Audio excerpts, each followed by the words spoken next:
He noticed her before he meant to. It wasn't planned, and it wasn't something he was proud of.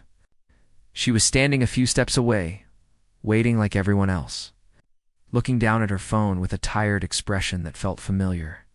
There was nothing loud or dramatic about her, yet something about the way she carried herself pulled his attention without asking for permission. He looked away at first. Then, without thinking, he looked again. This time she noticed her eyes lifted from the screen and met his.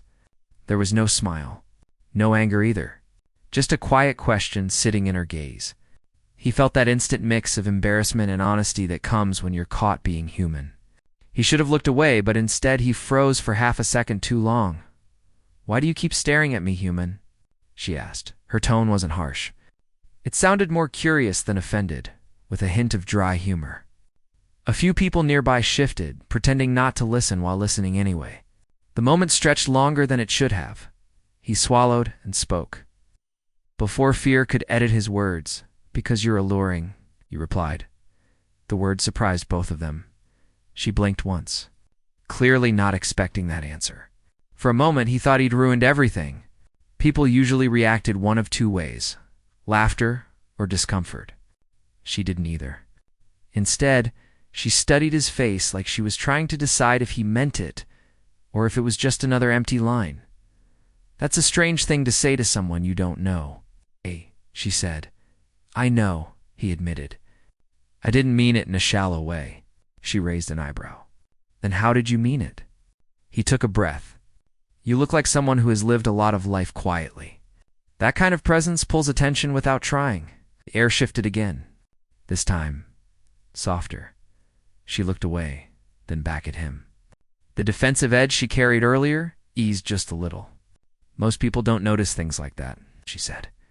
"Most people are too busy being loud," he replied. That earned him the smallest smile, quick, almost accidental. It disappeared just as fast, but it was real. They stood there, no longer strangers, yet not quite anything else either. The noise around them faded into background sound. For a brief moment, it felt like the world had slowed down just enough for two people to actually see each other. She glanced at her phone again. "I should go," she said. "Yeah," he nodded. "Me too." She took a step, then paused. "For what it's worth," she added, "that was the most honest answer I've heard in a long time." Then she walked away. He watched her leave. Not because he couldn't help himself, but because something about that short exchange stayed with him. It wasn't attraction alone. It was the feeling that a simple moment, handled honestly, could quietly change the shape of an ordinary day. The next few days passed, but that short exchange stayed in her mind longer than she expected. It wasn't the words alone. It was the way they were said, without pressure or expectation. She had heard compliments before, many of them careless and loud. This one felt different. It felt like it came from noticing, not wanting. She didn't think she would see him again. Life usually doesn't work that way. Moments happen, then disappear. Still, when she stepped into the same place a few evenings later, she felt a quiet sense of familiarity before she even saw him. He was there, standing a little to the side, hands in his pockets, looking like someone who didn't try too hard to be noticed. When their eyes met, both of them paused. This time, neither looked away. "Hi," she said first. "Hi," he replied, his voice steady. His shoulders relaxed like he'd been holding something in. There was an awkward second, where neither knew what to say next. Then she laughed softly. "So, are you going to stare again?" he smiled. "Only if you're okay with it." "That depends," she said. "What are you actually looking for?" He thought for a moment. "Understanding, maybe. Or just a good conversation." She nodded, as if that answer passed some quiet test. They found a place to sit nearby, close enough to talk, but not crowded. The world around them continued as normal. Their focus stayed small and contained. They talked about simple things at first. Work that drained more energy than it paid back. Long days that felt repetitive. The pressure of always needing to be strong, even when tired. Their words were careful, but honest. He spoke about learning to listen more than talk. About mistakes that taught him patience. She spoke about being misunderstood, about how people often saw confidence where there was actually caution. There were pauses, but they didn't feel empty. They felt comfortable. At one point she asked, "Do you always say what you think?" "No," he answered. "Only when it feels important enough." And that day, he met her eyes. That felt important. She looked away, not to hide, but to steady herself. Compliments usually made her tense. This one didn't. It made her feel seen. When it was time to leave, neither rushed to stand. "This was nice," she said quietly. "It was," he agreed. "No expectations." Well, she smiled. That might be why. They walked their separate ways again, but this time it felt different. The space between them didn't feel like distance. It felt like something unfinished, something slowly forming without being forced.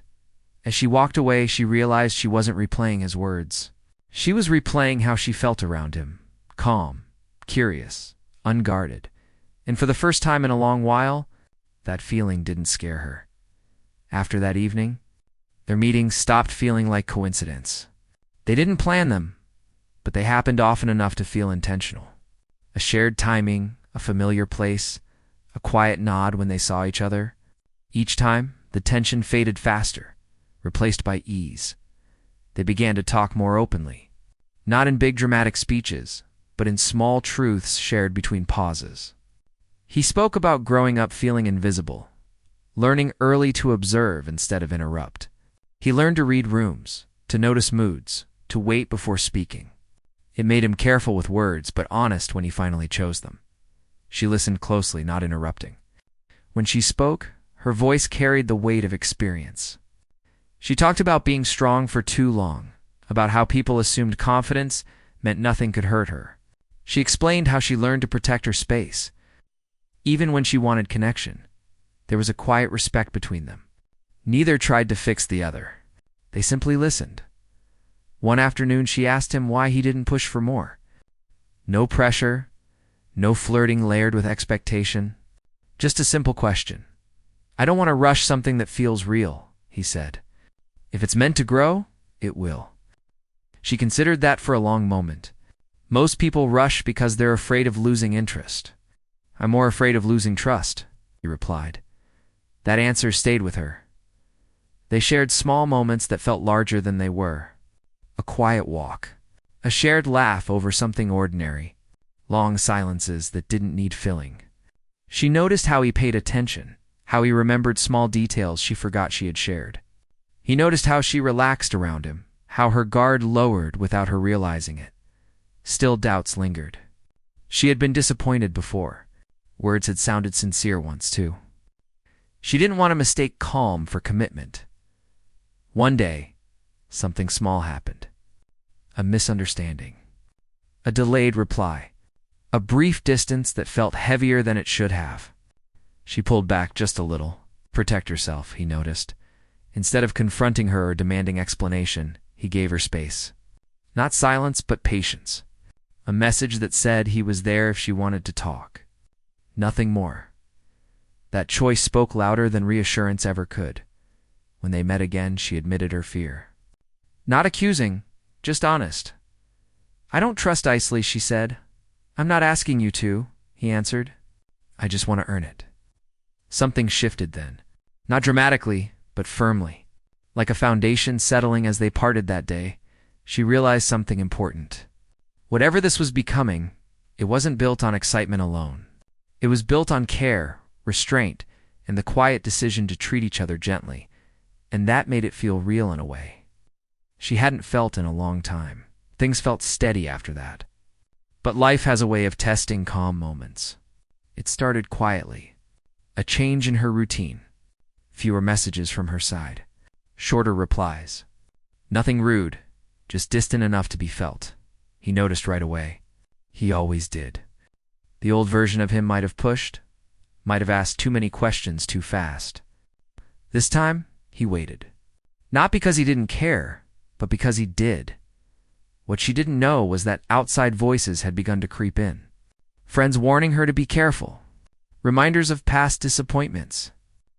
Stories that sounded too familiar. She didn't want to repeat old mistakes, and fear slowly dressed itself as logic.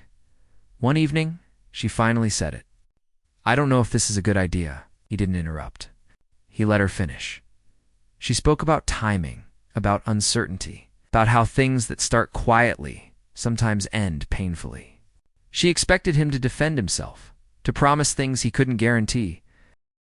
He didn't. I understand, he said. You don't owe me anything. That response unsettled her more than anger would have. That's it? She asked. That's honesty, he replied. If you need space, take it. I'll still be the same person if you come back. She searched his face, trying to find disappointment, pressure, or guilt. She found none. Just steadiness. Days passed without contact. Not as punishment, not as silence meant to provoke. Just space, clean and respectful. She felt it in unexpected moments. When something funny happened and she wanted to tell him.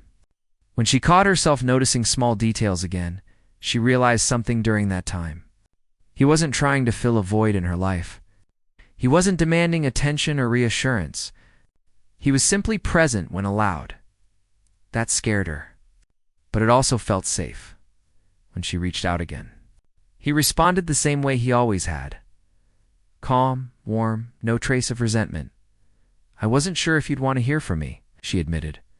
I hoped you would, he said. But I didn't need you to. That distinction mattered. They met again, and the air between them felt different. More serious, less guarded. She told him about her fears openly this time, without softening them. He listened. Just like before, I don't want promises, she said. I just want consistency. That I can do, he replied.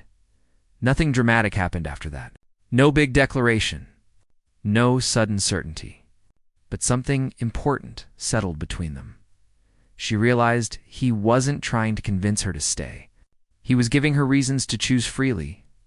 And for the first time, she wasn't choosing out of fear or excitement. She was choosing clarity. That choice stayed with her long after they parted that day. Time passed. Not quickly, not slowly. Just steadily. They didn't label what they were doing, and that made things lighter. There was no pressure to impress or perform. They showed up as they were, tired days included. Their conversations deepened, but stayed simple. They talked about plans that might change, fears that still existed, and hopes they didn't say out loud too often. Nothing felt rushed. Nothing felt forced. One evening, while walking side by side, she stopped and looked at him. Do you ever wonder how different things could have been? She asked. If I hadn't said anything that first day, he smiled softly. I think we still would have found our way here. Maybe slower. Maybe quieter. She nodded. That felt right. She realized something then.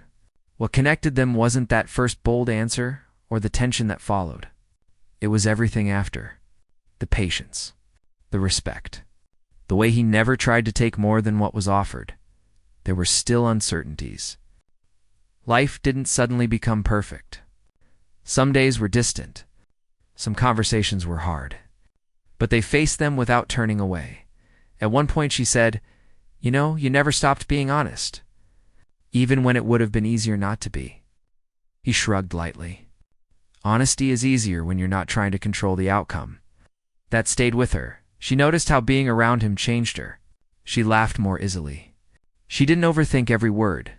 She felt calm in a way that didn't feel temporary. One day, as they sat quietly, she repeated the question that started it all. Why did you keep staring at me that day? He didn't hesitate. Because something about you felt familiar, like someone I could be myself around. She smiled, not shy this time. I'm glad you did. They didn't make big promises. They didn't talk about forever. They chose something smaller, but stronger.